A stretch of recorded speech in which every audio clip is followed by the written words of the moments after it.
Hello guys, the DB Grinder here, back at it again with another video, and this time I am here with, Nick Petzold. and what'd you play and what'd you place?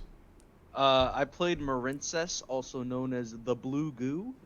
And I got top four at the remote duel Extravaganza. Unfortunately, losing to a Labyrinth just on the cups of getting some prize cards, but it's all right. It happens. Alright, you want to do any shoutouts before we hop in? Yeah, so I got a couple shout outs. First shout outs to the Goo crew. It's our Discord server. We all play Marincess. I know they're like my disciples, but they all suck. Shout outs to Adam. Shout outs to shout outs to Adam, Noah, Jacob, Brandon, and Garrett. And then also shout outs to them they lent me most of the deck. Like I don't own pretty much any of these cards.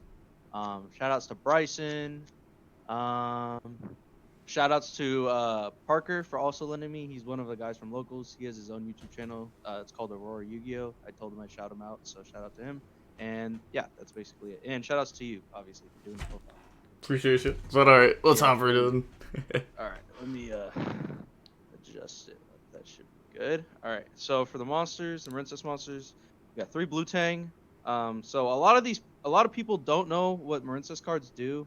Like I had to explain to pretty much all of my opponents, even like Kamal, like people that like play like a lot of YCSs, because this deck is pretty rogue and it hasn't been good until recently. So blue tang, she's like a foolish burial on summon, and when you link her off, she's also a pot of duality to add a Marincess card. So she is your best starter. Um, like you always want to see her. Her by herself is full combo. So yeah, she's just the best starter in the deck. And then the best extender in the deck, in my opinion, is three Marincess Spring Girl. She's a level 4, so she's really good for making like rank 4 plays with like Bahamut Shark and Toad. Um, her burn effect, when she's sent to the graveyard, she'll mill cards equal to the number of Marincess monsters you control, and then your opponent takes 200 for each. I was actually almost able to win in time, but I whiffed off the Marincess mill. Otherwise, I would have won. Um, but yeah, so she's a really good extender. You can activate from hand by just banishing a Marincess monster or Marincess card from graveyard. So those are your best level 4s, and then you also have the other extender, which is three Seahorse, which summons to a zone I believe a Link monster points to a Marincess Link monster points to. So her by herself is almost full combo. You just don't end on the like the rank 4. You still get to the trap and the rank 3 or the link 3. No, it's yeah, link 3. Sorry, it's been a long day. So three Seahorse, and then we'll do three Pascalis on summon. She summons one from hand in defense position, and she's really good for follow up because she can banish herself from the graveyard to add a Marincess spell or trap from grave to hand. So I always use her on follow up. Also really good as a starter for like summoning blue tank from hand, and you can just get going. And then you play two Mandarin. I was playing one of this for a while. It's not really like a starter, but like with this deck, all the Marincesses are technically starters because you can get to like the base link 3 and then search trap, which I'll explain what that does later and why it's so good. But uh, the Mandarin, she summons herself to a zone a link monster points to if you have two or more Marincess monsters on the field. Um, yeah, she's a pretty good extender. And then the last two Marincess monsters we play one Sleepy Maiden. She's a level 5, so if you just open her, she's a brick. But she's also an extender. She can target a Marincess card you control and then summon herself to a monster zone, and then that card can't be destroyed by card effects. But the only real reason we use her is just for a second effect. She can banish herself from graveyard to target a Marincess link you control, and then equip it with the link from your graveyard. So this deck plays Pot of Desires. So a lot of the times you will banish the field spell off Desires, or sometimes like your field spell will already be gone, like it'll be destroyed or banished. So you'll have to like blue tank send this to graveyard. So that way, when you end on the link 4 requires an equip card to be a spell trap negate, and this is like the other alternative way to equip cards besides the field spell. And then the last one we play is one Basilima. She's basically a level 4 vanilla, but she's really good against trap decks because if your monsters to be destroyed by card effect, you can banish her from graveyard instead, and then she permanently boosts something by 600. And that's all the Marincess monsters. I believe it's 16. And then for the hand traps, played two Veiler, three Ash Blossom, three Nibiru, three Droll, and 3 impermanents, so a total of 14 hand traps. I thought these would be the most impactful hand traps and the most generic as well. Um, Droll and Ash were the best ones for the event by far. Nibiru was pretty bad. I played against a lot of Purely, which doesn't really play into Nibiru at all. And Kashira would always end on 4 summons and summon a Rise Heart, so I'd always side it out. Imperm was really good for being the 6th card. So yeah, the hand traps performed very well today. And then for the spell cards, I played 2 Pot of Desires, because most of the deck is duplicates except for the field spell, which you play 1 of, and then a couple of the uh, regular normal summonable guys you play 1 of. But Desires is really good because if you have a bad hand, you just Desires draw 2. Then if you get trolled, it's fine. But if you have a really good hand, you can like full combo and then Desires afterwards just to draw into hand traps. Like once you dig through your deck for all your stuff.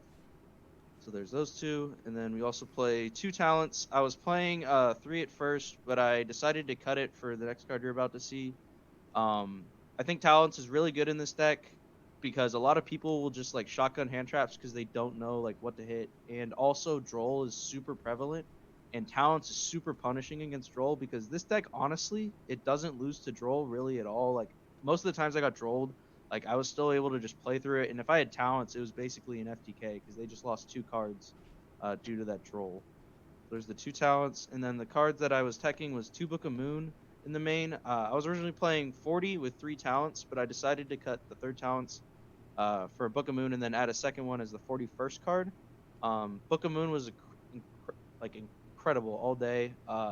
Being able to turn skip people effectively, like against Kashira, I got shifted, so I basically had to pass, and then he summoned Unicorn, and then I booked it, and then he passed.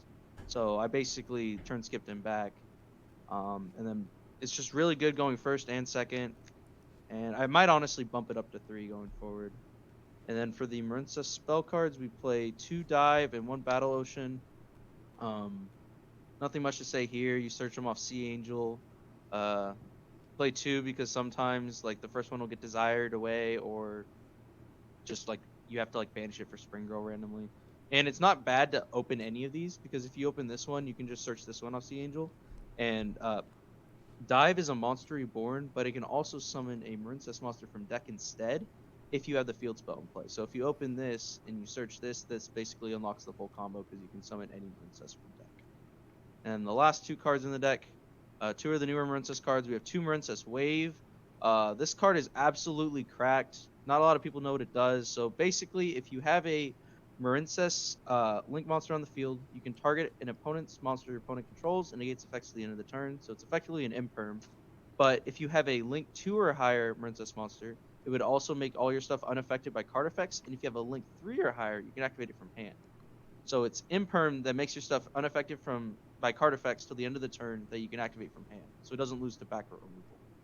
So that's why it's just super, super versatile, and I think this is honestly the card that made this deck playable, like more so than Dive or anything else. And for the extra deck, we play 2 Blue Slug. On summon, she adds back a Marincess from grave to hand. It's pretty standard.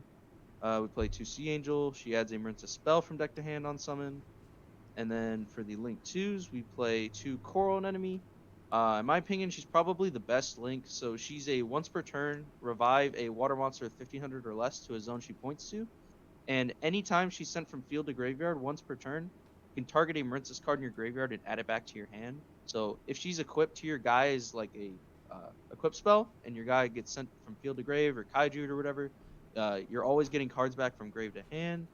And she's just obviously really good for link climbing. And then the other link climber, we play 1 Splash Mage, just another way to link climb in case you get like impermed or whatever. I also play 1 Area the Water Charmer. This is the 15th spot in the extra deck. It sometimes comes up like when you get nibbed and you just have like a nib token that you need to like turn into a water monster, like with another one, and then turn that into like a link 4. So it does come up sometimes. Again, in random matchups, you can obviously water charmer stuff back, and then if you play the mirror, it's obviously really good. But that will never come up. Well, maybe after this video, who knows? And then we have 1 Coral Triangle. She is she's actually the best link in the extra deck. I lied. So her effect is you can discard a water monster to search for the Marincess wave, so the best trap in your deck, and then her graveyard effect, which not a lot of people know about. If your opponent is the only player with a monster, you can banish her from your graveyard to target link monsters in your graveyard whose link ratings equal up to 3 and summon them to the field. So on your first turn, you always use her to search the trap, and then you link her off and make the link 4. And usually, your opponent will be able to out the link 4 because it's not like super protected or super big. And if they do that, they're punished on your turn because you just go start a main phase, banish Coral Triangle, revive 2, and then summon back and start comboing. So Coral Triangle is really good. Marbled Rock, the other Link 3, she can add a Marincess card from graveyard to hand once per turn. Just really good for recursion and maintaining card advantage. For the 2 Link 4s, we play 1 Argonaut and 1 Bubble Reef. Usually with the more like awkward hands, you end on Bubble Reef because you aren't able to get to the field spell. You have to search the dive, and are pretty useless to make because it won't be able to negate spells and traps. But when you open well, this is the one you typically go for. It's usually a like 4300 spell and trap negate once per turn that also your opponent can't attack other monsters except for it while it's in the EMC. So if you end on this in Toad, they can't like just summon Fenrir and crash over Toad. They have to attack into this, use its effect, and then you can just negate with Toad. And then we also play 1 Zeolanis. Zeolanis is effectively this deck's access code talker because you waterlock yourself all the time, so you can't really play access code. Zeolanis' effect is really broken. He has the ability to banish all monsters on the field and then special summon as many back to them to the respective owner's sides as possible. But due to the wording on this card, you are the one that's special summoning the monsters back. So if you're waterlocked at all, which basically your entire deck does, it'll banish all monsters on the field, but only special summon back the water monsters. So this is just really good for clearing boards. And then its other effect is during the battle phase, you can destroy cards on the field up to the number of co-link monsters you control as a quick effect. And it's during either battle phase. So you can banish all their monsters, summon back your guys, go battle phase, and then just pop all their back row. And they're just left with nothing. And then the last 2 monsters we have are our Bomber Shark and Toad. For the side deck, we play 3 Gamma Seal. Just a really good generic going second card. It outs the Pearly Noir, which this deck can't out otherwise. Combos well with Zeolanis because when you banish this, it'll come back to your side, and then you can OTK with it. It also combos well with the Argonaut. Argonaut has another effect where once per turn you can target a water monster on your field and 1 card your opponent controls and bounce them. So what you can do is you can target one of your water guys, bounce the Kaiju back to your hand, and then Kaiju them again. They have another problematic monster. The Kaijus were great. The only 2 losses I had in Swiss were to 2 Pearly players, and game 3 I just didn't see a Kaiju. Couldn't out the Noir. There's not much I can do about that. For the rest of the side, we have 3 Cosmic, 2 Evenly, and 1 Harpies for the back row. I didn't think I need more than this. I like Cosmic for the Runic matchups, and then Evenly just for the Runic matchups also, and just, like Labyrinth and other stuff. And then Harpies is obviously Harpies. And then the God trap cards that basically won me all of my games post-board going first. We have D-Barrier and 3 Anti-Spell. I honestly think both of these cards should probably be banned.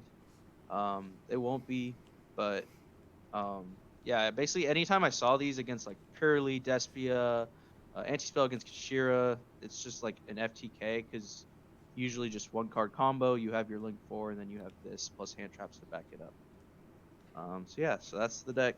I don't think I'd really make any changes to it. It performed really well, just got super unlucky with the time in top 4, and then losing the die rolls in Swiss, but the deck performed very, very nicely. All right. Is there any final shout outs you want to do before we go? Nope. I think that's it. All right. With all that being said, the DB Grinder signing off. Peace.